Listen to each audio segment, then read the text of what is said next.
Big boss के Sunday episode की शुरुआत सलमान खान के साथ होती है, जिसमें वो सबसे पहले घर वालों से मुलाकात करते हैं और उसके बाद विवियन से अपनी बात की शुरुआत करते हैं। सलमान कहते हैं कि विवियन ने ये साबित कर दिया कि वो कभी भी बदल सकते हैं। जो विवियन खुद को नहीं समझाता था वो घर वालों को समझा रहा है।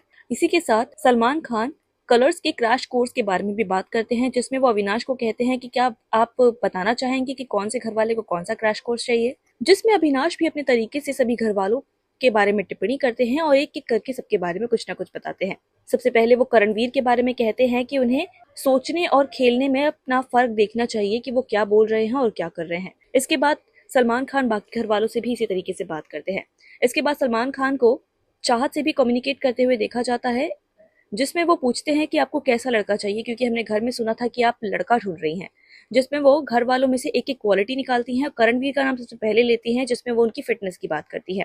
विविन का नाम उनकी बालों के लिए लेती है। अविनाश का नाम डांस के लिए लेती है। इसी तरीके से वो कई घर वालों को मेंशन करती हैं और अपनी पसंद बताती है, जिसके बाद घर वाले करणवीर और उनका नाम जोड़ के उन्हें छेड़ने लगते हैं। इसके बाद सलमान खान श्रुतिका से बातचीत करते हैं और जिसपे श्रुतिका कहती है कि मैं आपको बताना चाहती हूँ कि चाहत को करणवीर पे थोड़ा सा क्रश है, जिसपे चाहत बिल्कुल मना करती है, लेकिन सभी घर वाले उन्हें छेड़ने लगते हैं। इसके बाद सलमान खान आज का एक टास्क खोलते हैं, जिसमें तांडव का रूम खोला जाता है और रजत को उस रूम में भेजा जाता है।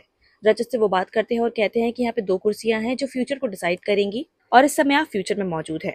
आप किसको अपने घर में कंपटीशन मानते हैं जो फ्यूचर में आपके घर का कैप्टन बनने के आड़े आ सकता है, जिसमें वो आफरीन, करणवीर और शिल्पा का नाम लेते हैं और बोलते हैं कि शिल्पा को मैं नीचे रखता हूँ, लेकिन करणवीर और आफरीन को मैं स्ट्रॉन्ग कंपेटिटर मानता हूँ।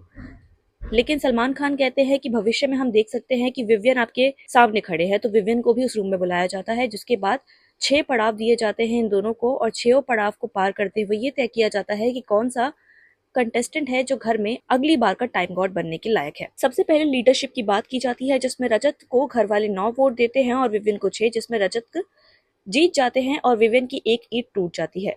इसके बाद मैनिपुलेशन के बारे में बात होती है, जिसपे सभी घर वाले विवियन को वोट करते हैं और रजत की एक ईंट टूट जाती है।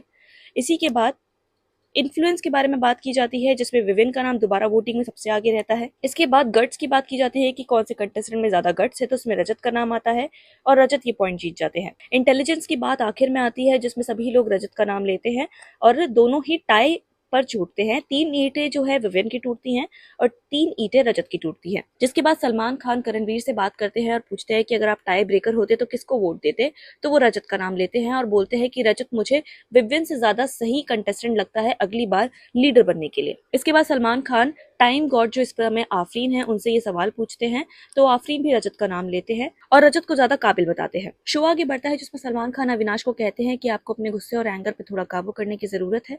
इसके बाद वो एक और अनाउंसमेंट करते हैं, जिसमें एक कंपटीशन रखा गया था कि घर में ऐसा कौन सा इंसान है जो लड़कियों को सबसे ज्यादा अट्रैक्ट करता है, जिसमें विवियन डिसेना का नाम सामने आता है और विवियन को एक गिफ्ट हैम्पर दिया जाता है। आगे सलमान खान यहाँ से चले जाते हैं और सभी घर वाले घर के अंदर घूमने लगते हैं, जिसमें करणवीर को देखा जाता है कि वो जेल में जाके खुद से ऑरेंज निकाल लेते हैं और अविनाश उन्हें वार्निंग देते हैं कि अगर आगे जाके घर में किसी को खाना नहीं मिलता है तो उसके जिम्मेदार करण होंगे, क्योंकि उन्होंने मेरे से बिना पूछे ऑरेंज निकाला है। इसके बाद करणवीर, शिल्पा, श्रुतिका और विवियन को बातचीत करते देखा जाता है, जिसमें विवियन को शिल्पा कहती है कि आपको क्या लगता है वो मेरे से कैसे बात करता है, तो विवियन उस पर क्लियर करते हैं कि अगर कोई भी आपसे सही तरीके से बात नहीं करेगा तो आप उनसे बात करना बंद कर देंगे और सलमान सर भी आपसे यही कह रहे थे। शो आगे बढ़ता है, जिसपे लाफ्टर शेफ के मेंबर्स कृष्णा को देखा जाता है, जो घर वालों से मुलाकात करते हैं और उनके साथ मस्ती करते हैं।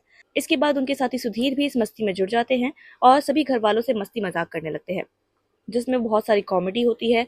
लेकिन सबसे बड़ा ट्विस्ट जब आता है जब करणवीर और अविनाश की झड़प होती है। एक टाको वाला गेम खेला जाता है, जिसके अंदर घर वालों को अपने घर वालों के लिए एक टाको बनाना था, जिसमें करणवीर को अविनाश के लिए टाको बनाने के लिए बोला जाता है, लेकिन उससे पहले विवियन चाहत के लिए टाको बनाते हैं, जो बहुत स्मूथली निकल जाता है। लेकिन जब करणवीर टाको बनाते हैं और उसके बाद एक वर्ड बोलते हैं कि पापा तुमको सब सिखा देंगे, जो अविनाश को बहुत बुरी लग जाती है और वो सीधे तौर पे कहते हैं कि मेरे घर वालों के बारे में अगर कोई भी कुछ भी कहेगा तो मैं बर्दाश्त नहीं करूंगा। मैं नहीं चाहता कि फैमिली का नाम इस गेम में कहीं पे भी आए। मैं सभी को गारंटी देता हूँ कि मैं पूरे सीजन में किसी की भी फैमिली के बारे में कुछ नहीं कहूंगा, लेकिन मैं यही आशा करता हूँ कि मेरी फैमिली के बारे में भी ना कहे। इस बीच दोनों के बीच में काफी ज्यादा झगड़ा हो जाता है और इस दौरान कृष्णा, सुधीर, अंकिता लोखंडे और विकी भी वहां पे मौजूद होते हैं। अब अंकिता लोखंडे और विकी मौजूद हैं तो एक गेम तो बनता है, जिसमें विवियन और चाहत को एक कपल की तरह दिखाया जाता है और जलेबी राउंड होता है, जलेबी कंपटीशन। दोनों पार्टीज जलेबी बनाती है और उसमें अंकिता लोखंडे की टीम जीत जाती है। गेम खत्म होने के बाद सभी घर वालों के लिए ब्राउनीज आती हैं और लाफ्टर शेफ के मेंबर्स घर से निकल जाते हैं। लेकिन इसके अंदर ये देखा गया कि उन सबके जाने के बाद तुरंत अविनाश करणवीर के पास आया और उनको वार्निंग दी कि तुमको क्या लगता है कि तुम कुछ भी कर सकते हो, और उनकी तू मैमे को दोबारा देखा गया। जिसके बाद बिग बॉस की आवाज आती है और सभी घर वालों को गार्डन एरिया में बैठने के लिए कहा जाता है और करणवीर को शांत रहने के लिए बिग बॉस कहते हैं और बिग बॉस आज के एलिमिनेशन राउंड की अनाउंसमेंट करते हैं। और बिग बॉस बताते हैं कि वो कौन सा घर वाला है जो सभी घर वालों को छोड़ के इस घर को अलविदा कहने वाला है। उसमें हेमा शर्मा का नाम लिया जाता है और हेमा अब इस घर में से बेघर हो चुकी है। अगले एपिसोड की झलक दिखाई जाती है जिसमें करणवीर और अविनाश की फिर से तू मैमे को देखा जाएगा। इसके अलावा कल एक टास्क होगा जिसके अंदर रजत और आफरीन के बीच कंपटीशन किया जाएगा पॉलिटिकल तौर पे कि कौन सा मेंबर ज्यादा केपेबल है घर में टाइम गॉड बनने के लिए, जिसमें सभी घर वालों का इन्वॉल्वमेंट होगा। तो कल का एपिसोड देखना ना भूले। इसी के साथ बिग बॉस की सभी अपडेट के लिए फिल्मिस्तान के साथ जुड़े रहें।